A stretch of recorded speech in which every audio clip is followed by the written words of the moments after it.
কিছু কথা বলার জন্য এলাম। তো যে কথাটা প্রথমে আমাদের বলতে হচ্ছে সেটা হচ্ছে যে আমাদের নিয়ে সরকার কি ভাবছে। মানে সবাই আমরা জানি যে 2017 সালের পর কিন্তু রাজ্যে একটাই প্রাথমিক টেট হয়েছে। 23-এর কথা এখন রাখলাম, তো সেটাই হচ্ছে কিন্তু 2022-এর প্রাথমিক টেট। তো এখনো পর্যন্ত একটা সামনে নির্বাচন আসতে চলেছে, এখনো পর্যন্ত আমাদের নিয়ে কিন্তু কোনো সদিচ্ছা কিন্তু আমরা সরকারের দেখতে পাচ্ছি না।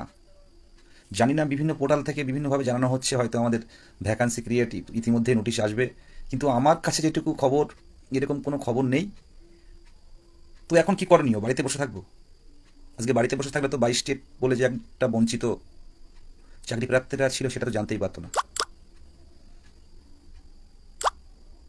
তাই আমরা এপিসি ভবনের ডাক দিয়েছি, এপিসি ঘেরাও অভিযান। এপিসি ভবন অভিযান এ যাবৎকালের সবচেয়ে বড় অভিযান আমরা আমাদের করতে হবে। 2022 প্রাথমিক টেট উত্তীর্ণদের করতে হবে এটা। আজকের সময়ে আপনি প্রাথমিক টেট কোয়ালিফাই করে আছেন, আপনি ভাগ্যবান। আপনি আজকের ডেটে প্রাথমিক টেট কোয়ালিফাই করে আছেন, আপনি ভাগ্যবান। আবারও বলছি, কেন বলছি? আজকে আমাদের আন্দোলনের ফলশ্রুতি হিসাবে কিন্তু 23-এর কোশ্চেন টাফে আসলো, সেখান থেকে কিন্তু ফ্রেশার ক্যান্ডিডেট 10%ও কিন্তু পাস কোয়ালিফাই করবে না। তাই আজকের সময়ে আপনি যেহেতু টেট কোয়ালিফাই করে আছেন, আপনি হচ্ছে ভাগ্যবান। আবারও বলছি, আমাদের ওয়ালিউল ভাই মুর্শিদাবাদের বলছিলেন বীরভূমের মিটিংয়ে, তো সেই কথা আমি বলছি যে বিহারে এত নিয়োগ কেন, বিহারে এত নিয়োগ দিচ্ছে কেন? এই আইপিএস থেকে শুরু করে আইএস ক্যাডার থেকে শুরু করে বিহারে এত চাকরি কেন? বিহারিরা বিভিন্ন রাজ্যে আছে কেন, বা বিহারেও এত নিয়োগ হচ্ছে কেন প্রাথমিকে? এর প্রথম কথা হচ্ছে মুভমেন্ট, আন্দোলন। বিহারে লক্ষ্য করুন, বিহারের মুভমেন্টগুলো যখন হয় না, তখন কি হারে হয়? সরকার মাথা নিচু করে। বিহারের আন্দোলন এমন হয়, সরকার মাথা নিচু করে। অনেক বিপ্লবী আছে। আমাদের বাংলার কথা বলি, একসময় বাংলাও কিন্তু পথ দেখিয়েছিল মহারাষ্ট্রকে, বাংলায় কিন্তু পথ দেখিয়েছিল বিহারকে। স্বাধীনতা সংগ্রামে বাংলায় কিন্তু পথ দেখিয়েছিল, বীর বিপ্লবীর রক্তে কিন্তু এই স্বাধীনতা এসেছিল। আজকে আমরা স্বাধীন, তবুও যেন মনে হচ্ছে আমরা পরাধীন। কারণ একটা প্রজন্ম নষ্ট হয়ে যাচ্ছে, একটা না কয়েকটা প্রজন্ম নষ্ট হয়ে যাচ্ছে। আজকে আমাদের মাননীয় মুখ্যমন্ত্রীর কথা ভাবুন, উনি আন্দোলনের মাধ্যমে, উনি মুভমেন্টের মাধ্যমে কিন্তু আজকে রাজ্যে মুখ্যমন্ত্রী। ওনাকে এই বার্তা দিতে চাই যে আমরা রাজ্যেরই ছেলে, কেন রাজপথে নামতে হবে আমাদের? এই রাজপথে নামা, পুলিশের হেনস্থা, পুলিশ টেনে টেনে গাড়িতে তুলছে, থানা ভর্তি হয়ে যাচ্ছে, ছড়া ছড়া থানা ভর্তি হয়ে যাচ্ছে। এটা কি দেখতে ভালো লাগছে? এটা কি দেশের কাছে ভালো বার্তা যাচ্ছে? এটা কি পৃথিবীর কাছে ভালো বার্তা যাচ্ছে? বিহারের মতো নিয়োগটা কেন হচ্ছে না? বিহারের মতো একটা গরিব রাজ্য প্রাথমিক টেট কোয়ালিফাই করলেই চাকরি দিচ্ছে, সেখানে আমাদের রাজ্যে হবে না কেন? আমাদের রাজ্য হবে না কেন? আমাদের তো উন্নত রাজ্য। তাই বলবো, 27 তারিখে পথে আসুন, আন্দোলনেই পথ দেখাবে। বিহারে যেমন আন্দোলনের মাধ্যমে বড় বড় বড় বড় তাদের দাবি মানা হয়েছে, সেরকম আমাদের রাজ্যও মানবে। আমাদের মুখ্যমন্ত্রীও আন্দোলন করে এসছে, আর আমরা আন্দোলন করেই আমরা আমাদের দাবি, হকের দাবি ছিনিয়ে নেব।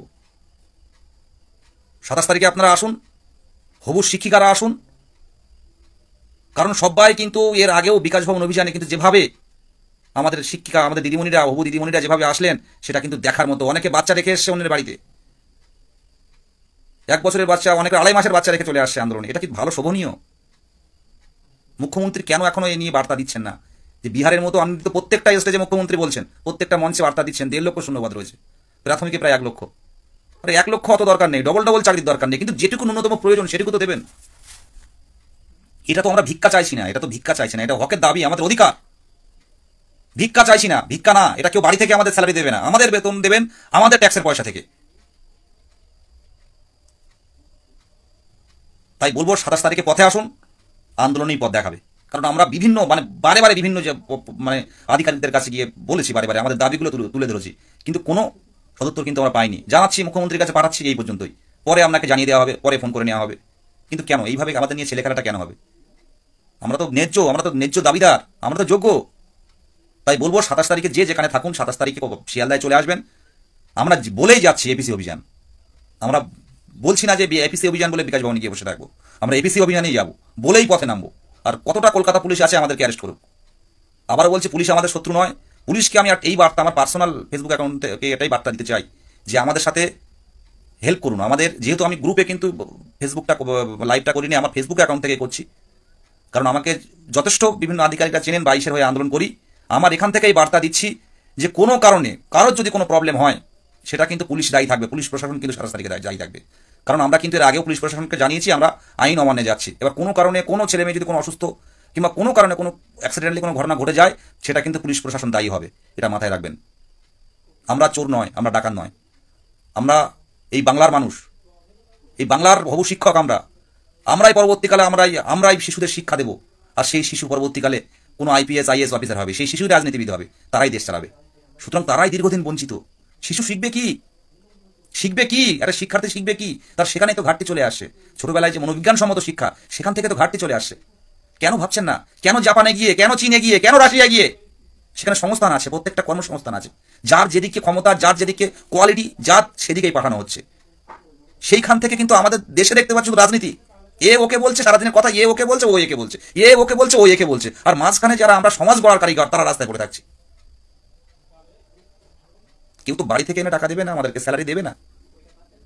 আমাদের ন্যায্য অধিকার, এটা অধিকার ছিনিয়ে নেওয়া হচ্ছে, কনস্টিটিউশনাল ব্রেক হচ্ছে। এটা কনস্টিটিউশন মানছে না। কারণ প্রত্যেক সরকারকে তার নাগরিককে কর্মসংস্থান দেওয়ার রাইট কিন্তু আছে। সেখানে কি সংস্থান দেওয়া হচ্ছে? আমরা কি তামিলনাড়ু গিয়ে নেটের কাজ করবো, সেলাই কাজ করবো পরিযায়ী শ্রমিক হিসেবে? যাচ্ছে তো অনেকে টেট পাস, অনেকে তো 2022 প্রাথমিক টেট পাস করে পরিযায়ী শ্রমিকের নিউ দিল্লি, তামিলনাড়ু, গুজরাটে কাজ করতে যাচ্ছে। এটা কি শোভনীয়? আজকে যারা আমরা লড়ছি, বিভিন্ন জেলার থেকে 23 জেলার থেকে যেমন ফোন আসে, যেমন কথা বলে, সত্যি চোখে জল আসার মতো। আমি মুখ্যমন্ত্রীকে বার্তা দিতে চাই, কিছু ভাবুন। বিহারে যেমন নিয়োগ দিয়েছে, দ্রুত একটা নোটিফিকেশন বের করুন, যাতে সবার নিয়োগের প্রসঙ্গটা আনুন, পাশে থাকবে। আর যদি কেউ মনে করে বেকারের ভোট প্রয়োজন নেই, এটা ভুল হবে। 22টা কিন্তু একটা ভীষণ আবেগী জিনিস। 14 সালে আমরা জানি 14 সালের কি পরিমাণ, কেমন পরীক্ষা হয়েছে, 17 সালেও জানি, আমি কোনো বিতর্কে যাচ্ছি না। তো 22-এই প্রথম কে কোন টেট কেমন হলো, কে সাদা খাতা দিয়ে জমা দিল, আমার সেটা প্রশ্ন নয়। আমি বলতে পারি 2022 প্রাথমিক টেট পশ্চিমবঙ্গের ইতিহাসে প্রথম, এনসিটির গাইডলাইন মেনে প্রথম টেট, এবং এই টেটে স্বচ্ছভাবে টেট হয়েছে, সেটা সারা বাংলা দেখেছে। তার জন্য ধন্যবাদ আমি বারে বারে দিয়েছি গৌতম পাল মহাশয়কে, পর্ষদ সভাপতি, ধন্যবাদ দিয়েছি মাননীয় মুখ্যমন্ত্রীকে, এবং ধন্যবাদ দিয়েছি আমাদের শিক্ষামন্ত্রী মহাশয় ব্রাত্য বসু মহাশয়কে। তো এই জায়গায় দাঁড়িয়ে আমরা দীর্ঘদিন পথে নামছি, এটা তো মানতে হবে। আজ বাংলা কিন্তু আন্দোলনের পথ দেখিয়েছে, বাংলা, বিহার, মহারাষ্ট্র। আর এই বাংলায় কিন্তু আজকে আমাদের বাংলার ছেলেরাই কিন্তু পথে নামছে, বাংলার তরুণরা পথে নামছে, বাংলার যুবকরা পথে নামছে। এরা ছিনিয়ে নিয়ে ছাড়বে। 27 তারিখে আসুন নিজের ন্যায্য অধিকার ছিনিয়ে নিতে, নিজের ন্যায্য অধিকার ছিনিয়ে নিতে 27 তারিখে আসুন। দিন দিন কিন্তু বঞ্চিত হয়ে যাচ্ছেন। আর যদি না আসেন, আমি বলে দিচ্ছি, বিধানসভা ভোটের আগে ছাড়া কিন্তু আর নোটিশ পাবেন না। 2 বছর অপেক্ষা করে থাকুন। কারণ যেভাবে সরকার চলছে, যেভাবে পর্ষদ চলছে, আমার তো মনে হয় 23-এর পরেও 24 স্টেট হয়ে যাবে, আপনার রিক্রুটমেন্ট হবে না। এমন হয়ে জায়গা তৈরি করে দেবে, সিটেট কি রিক্রুটমেন্ট করে, তাহলে মানে স্টেট টেট কেন রিক্রুটমেন্ট করবে? কিন্তু আপনি এটাও ভাবুন, বিগত দিনের ইতিহাস এটাও দেখুন, যে পশ্চিমবঙ্গের ইতিহাসে 2014 টেট একবার 42,000, একবার 16,500 পেল, 17টা সবাই বেরিয়ে গেল। তাহলে 22-এর ক্ষেত্রে তো এই টেটটা নেওয়ার জন্যই তো বোঝা যাচ্ছে যে 22 কতটা বঞ্চিত করছে, এটা পরিকল্পনা করে করছে। আজকে যদি স্কুলের মুখ দেখতে চান, বাবা মার চোখের জল মুছতে চান, 27 তারিখে রাজপথে আসুন, জনজোয়ার তৈরি করুন, প্রতিরোধ গড়ে তুলুন। মুখ্যমন্ত্রীর আন্দোলনের মাধ্যমে এসেছিল, নন্দীগ্রাম সিঙ্গুর আন্দোলনের মাধ্যমে, তার সাথে আমরাও সামিল ছিলাম, না হলে সরকার আসে না।